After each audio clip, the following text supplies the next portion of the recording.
Alright, so we're going to go ahead and do the rear derailleur.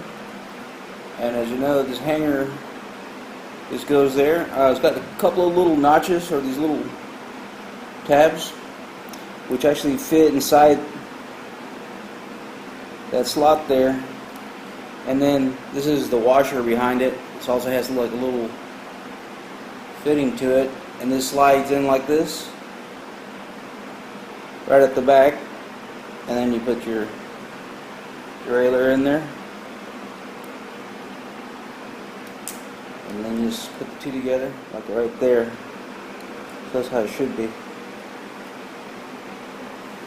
And you just tighten it, make sure that's fitting exactly the same way.